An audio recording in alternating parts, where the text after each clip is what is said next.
Om Swastiastu. Baik, di sini kami dari kelompok 9 akan menyampaikan materi bab 9 mengenai biaya bahan baku. Sebelumnya izinkan kami memperkenalkan diri terlebih dahulu. Perkenalkan, nama saya Niwere Kapstarini, NIM 1917051171, dan rekan saya Putu Feran Anjani Putri dengan NIM 1917051053. Adapun materi yang akan kami sampaikan yaitu unsur-unsur yang membentuk harga pokok bahan baku yang dibeli, penentuan harga bahan baku yang dipakai dalam proses produksi, sisa bahan baku, produk cacat, serta produk rusak. Yang pertama yaitu mengenai unsur-unsur yang membentuk harga pokok bahan baku yang dibeli. Bahan baku merupakan bahan yang membentuk bagian menyeluruh produk jadi, di mana sistem pembelian bahan baku yaitu transaksi pembelian lokal bahan baku melibatkan bagian-bagian produksi, gedung, pembelian, penerimaan barang, dan akuntansi. Dokumen sumber dan dokumen pendukung yang dibuat dalam transaksi pembelian lokal bahan baku yaitu prosedur permintaan pembelian bahan baku, prosedur order dalam pembelian, prosedur penerimaan bahan baku, prosedur pencatatan penerimaan bahan baku di bagian gudang, prosedur pencatatan utang yang timbul dari pembelian bahan baku. Biaya yang diperhitungkan dalam harga pokok bahan baku yang dibeli. Harga pokok bahan baku terdiri dari harga beli ditambah dengan biaya-biaya pembelian dan biaya-biaya yang dikeluarkan untuk menyiapkan bahan baku tersebut dalam keadaan siap untuk diolah. Dalam pembelian bahan baku, perusahaan membayar beban angkut untuk berbagai jenis bahan baku yang dibeli. Perlakuan terhadap biaya angkut meliputi biaya angkutan diperlakukan sebagai tambahan harga pokok bahan baku yang dibeli, di mana dalam hal ini alokasi biaya angkutan kepada masing-masing jenis bahan baku yang dibeli dapat didasarkan pada perbandingan kuantitas tiap jenis bahan baku yang dibeli, perbandingan harga faktur tiap jenis bahan baku yang dibeli, dan biaya angkut dapat diperhitungkan dalam harga pokok bahan baku yang dibeli berdasarkan tarif yang ditentukan di muka. Dan biaya angkutan diperlakukan sebagai unsur biaya overhead pabrik, di mana biaya angkut tidak diperhitungkan sebagai tambahan harga pokok bahan baku yang dibeli, namun diperlakukan sebagai unsur biaya overhead pabrik. Pada awal tahun anggaran, jumlah biaya angkutan yang akan dikeluarkan selama 1 tahun ditaksir. Jumlah taksiran biaya angkutan ini diperhitungkan sebagai unsur biaya overhead pabrik dalam penentuan tarif biaya overhead pabrik. Biaya angkutan yang sesungguhnya dikeluarkan kemudian dicatat dalam sebelah debit rekening biaya overhead pabrik sesungguhnya. Selanjutnya yaitu biaya organisasi yang terkait dalam perolehan bahan baku. Unit organisasi yang terkait dalam pembelian bahan baku adalah bagian pembelian, penerimaan, gudang, dan akuntansi persediaan. Jika biaya pembelian dibebankan kepada bahan baku yang dibeli atas dasar tarif, maka diperhitungkan tarif biaya pembelian dilakukan yaitu yang pertama, jumlah biaya tiap bagian yang terkait dalam transaksi pembelian bahan baku tersebut diperkirakan selama 1 tahun anggaran. Yang kedua, ditentukan dasar pembebanan biaya tiap-tiap bagian tersebut dan ditaksir berapa jumlahnya dalam tahun anggaran. Yang terakhir yaitu ditentukan tarif pembebanan biaya tiap-tiap bagian tersebut dengan cara membagi biaya tiap bagian dengan dasar pembebanan. Dasar dan tarif biaya pembelian untuk tiap bagian yang tersangkut dalam transaksi pembelian bahan baku disajikan sebagai berikut. Yang pertama, pembelian dengan dasar pembebanan yaitu jumlah frekuensi pembelian atau volume pembelian, serta tarif pembebanan yaitu per transaksi pembelian atau tarif setiap jumlah harga faktur pembelian. Yang kedua, penerimaan dengan dasar pembebanan jumlah macam bahan yang diterima serta tarif pembebanan per macam bahan baku yang diterima.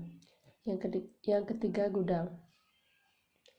Gudang memiliki dasar pembebanan jumlah macam bahan, kuantitas, dan nilai rupiah, dengan tarif pembebanan yaitu per macam bahan, per meter kubik, atau per nilai rupiah bahan baku yang disimpan di gudang.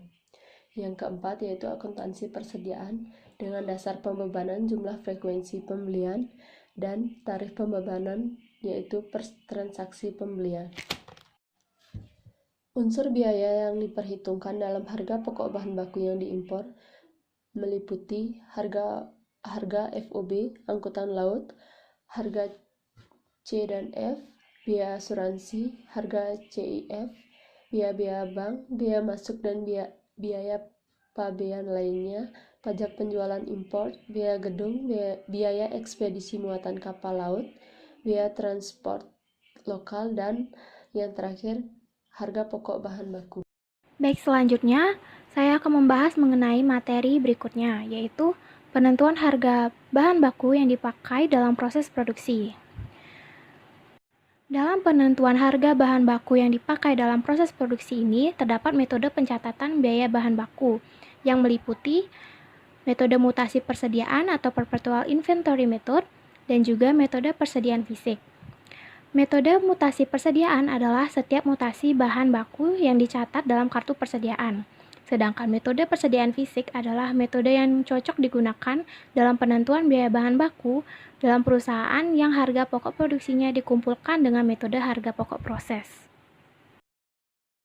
Selanjutnya yaitu metode penentuan harga pokok bahan baku yang dipakai dalam produksi atau material costing method. Metode yang pertama adalah metode identifikasi khusus. Dalam metode ini, setiap jenis bahan baku yang dipakai di gudang harus diberi tanda pada harga pokok persatuan beberapa bahan baku tersebut dibeli. Setiap pembelian bahan baku yang harga persatuannya berbeda dengan harga persatuan bahan baku yang sudah ada di gudang harus dipisahkan penyimpanannya dan diberi tanda pada harga beberapa bahan tersebut dibeli. Metode yang kedua adalah metode masuk pertama, keluar pertama, atau sering disebut juga dengan first in, first out method atau FIFO. Dalam metode ini, menentukan biaya bahan baku dengan anggapan bahwa harga pokok persatuan bahan baku yang pertama masuk ke dalam gudang digunakan untuk menentukan harga bahan baku yang pertama kali dipakai.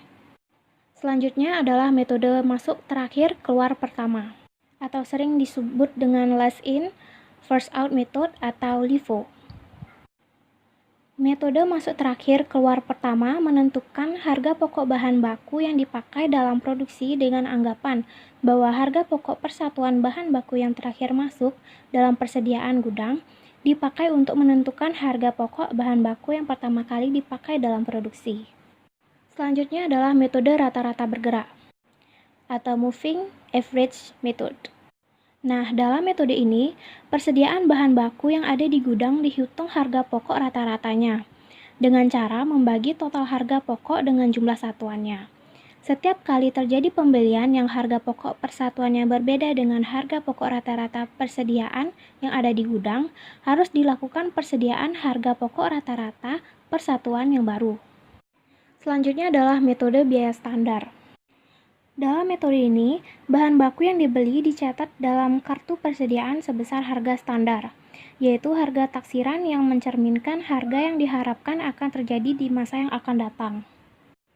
Metode selanjutnya adalah metode rata-rata harga pokok bahan baku pada akhir bulan.